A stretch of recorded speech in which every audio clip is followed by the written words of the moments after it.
Check कैसे भरते हैं। जी हाँ दोस्तों, यदि आप भी चेक भरना चाहते हैं और आपको चेक भरना नहीं आता है तो यह वीडियो आपके लिए है। सो हेलो फ्रेंड्स, एक और नए वीडियो में आपका स्वागत है। तो फ्रेंड्स, इस वीडियो में मैं आपको चेक भरना 3 तरीके से सिखाऊंगा। पहला तरीका, आप अपने ही चेक की मदद से आप पैसा खुद निकालना चाहते हैं। जी हाँ दोस्तों, यदि आपको अपना चेक से पैसा आप ही को निकालना है तो उसके लिए कैसे चेक भरते हैं वह पहला तरीका।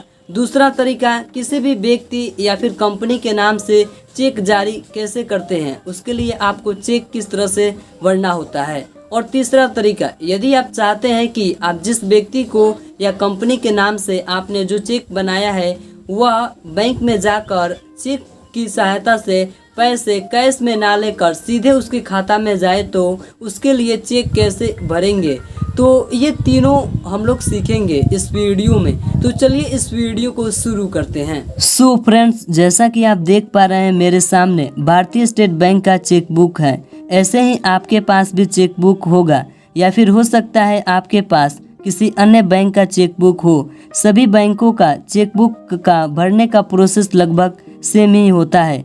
तो चलिए मैं आपको बताता हूँ कि बहुत ही आसानी से चेक बुक को कैसे भरते हैं। तो इसके लिए आपको सबसे ऊपर में यहाँ पे बगल में आना है। यहाँ पे आपको डेट लिखना है। डेट लिखते समय आपको बहुत ही सावधानी बरतना है। यहाँ पे देख सकते हैं ऊपर में लिखा गया है केवल 3 महीने के लिए वैध, वैलिड फॉर 3 मंथ्स ओनली। यानी कि इस चेक का इस्तेमाल आप स्वयं के लिए कर रहे हो या फिर किसी दूसरे व्यक्ति के लिए कर रहे हैं तो यहाँ पे यह चेक केवल 3 महीने के लिए ही वैध होगा। यानी कि इस चेक की जो वैलिडिटी है वह सिर्फ 3 मंथ ही होगा। तो यहाँ पे आप डेट काफ़ी सोच समझ के भरें। इसके बाद से आपको यहाँ पे आना है, आपको पे में सबसे ऊपर में। यदि पैसे इस चेक का इस्तेमाल करते हुए आप स्वयं निकालना चाहते हैं तो आपको यहाँ पे में सेल्फ लिखना है। जी हाँ दोस्तों, आपको यहाँ से बिल्कुल यहाँ से एक भी जगह नहीं छोड़ना है। आपको यहाँ से सेल्फ लिखना है और उसके बाद से यहाँ पे आपको एक खड़ा लाइन खींच देना है यहाँ तक, ताकि इस चेक का कोई गलत इस्तेमाल ना कर सके। और उसके बाद से आपको यहाँ पे रुपीज़ लिखना है। रुपीज़ आप यहाँ पे आपको शब्दों में लिखना है। जैसा कि आप 2000 पैसे निकालना चाहते हैं खुद से तो आपको यहाँ पे लिखना है 2000 रुपये मात्र, या फिर आप इसे इंग्लिश में भी लिख सकते हैं तो लिखेंगे आप 2000 रुपीज़ ओनली।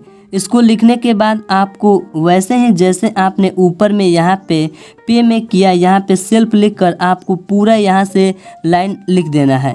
तो ऐसे ही आपको रुपीज़ लिखने के बाद भी आपको यहाँ पे शब्दों में लिखना है और आपको लाइन खींच देना है। लाइन खींचने के बाद से आपको यहाँ पे आधा में आप कितना पैसा निकालना चाहते हैं तो 2000 आप यहाँ पे भी मेंशन कर दें। इसके बाद से आपको यहाँ पे बगल में आपका बैंक अकाउंट नंबर दिखेगा।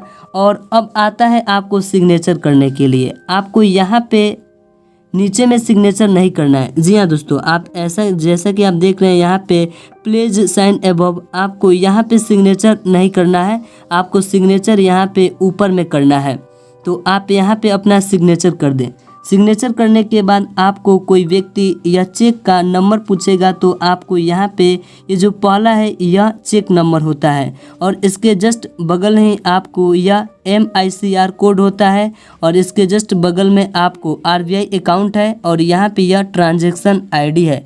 तो इस तरह से आप चेक बहुत ही आसानी से भर सकते हैं। किसी दूसरे व्यक्ति या फिर कंपनी को आप चेक जारी करना चाहते हैं तो उसको कैसे भरेंगे। तो सबसे ऊपर में आपको डेट मेंशन कर देना है। मैंने पहले ही बता दिया था आपको डेट किस तरह से लिखना है। और उसके बाद से आपको यहाँ में पे में आप जिस पर्सन को पैसा यानी कि यह चेक से आप चेक जारी करना चाहते हैं उसको उतना पैसा मिलेगा कैश के रूप में। जी हाँ दोस्तों, कैश के रूप में। तो आपको यहाँ पे उसका नाम लिखना है। जैसा कि मैं उदाहरण के लिए अजय कुमार, तो यहाँ पे आपको अजय कुमार लिख देना है और ऐसे ही आपको डैश देना है। और यहाँ पे रुपीज़ में आप उसको कितना पैसा देना चाहते हैं अपने खाते से आपको यहाँ पे वह अमाउंट लिखना है और आपको यहाँ पे भी लिख देना है। और इसके बाद से आपको यहाँ से फिर से सिग्नेचर करना है और बाकी सब प्रोसेस पहले के जैसा ही है। आप चाहते हैं कि उस व्यक्ति को बैंक में ले जाकर यह चेक को वह कैश के रूप में ना करा सके, यह चेक में जो राशि है डायरेक्ट उसके खाते में आ जाए। तो इसके लिए आपको कुछ नहीं करना है। यहाँ पे आपने डेट मेंशन किया है, आपको पे यहाँ पे रुपीज वे सभी कुछ यहाँ पे लिखे रहेंगे। बस आपको यहाँ पे बगल में आपको 2 लाइन खींच देना है। जी हाँ दोस्तों, आपको यहाँ पे 2 लाइन यहाँ पे खड़ा करके इस तरह से आप 2 लाइन खींच देंगे, या फिर आप इसमें लिख सकते हैं अकाउंट पेई। जी हाँ दोस्तों, आप अकाउंट पे लिखेंगे तो यानी कि ये 2 लाइन खींचने का अर्थ ही होता है कि इस चेक से पैसा को कैश में ना देकर सीधे उस पर्सन को उसके बैंक अकाउंट में सेंड कर दिया जाता है। में ही पहले पेज पर आपको मिल जाएगा रिकॉर्ड स्लिप, यानी कि इस चेकबुक का इस्तेमाल करते हैं आप उसको कहाँ कहाँ इस्तेमाल किए हैं, किस डेट को किए हैं, और आप यह जानना चाहते हैं तो आपको यहाँ पे रिकॉर्ड स्लिप में वे सभी कुछ मेंशन कर देना है। इस तरह से आप बहुत ही आसानी से सभी को समय से लिख देंगे तो आपको कोई प्रॉब्लम भी होगा तो आप यह पता कर सकते हैं कि आपको कौन सा चेक जो है किस डेट को और किस पर्सन को आपने कितने रुपए जारी किए, तो इसको आप ज़रूर भरें। तो रिकॉर्ड स्लिप में आपको यहाँ पे सबसे ऊपर में आपको चेक नंबर भरना है। इसके बाद से आपको यहाँ पे डेट मेंशन करना है। डेट लिखने के बाद से आपको यहाँ पे के पक्ष में, यानी कि आप किसके फेवर में वह चेक को इशू कर रहे हैं। यदि आप खुद के लिए कर रहे हैं तो आपको यहाँ पे सेल्फ लिखना है।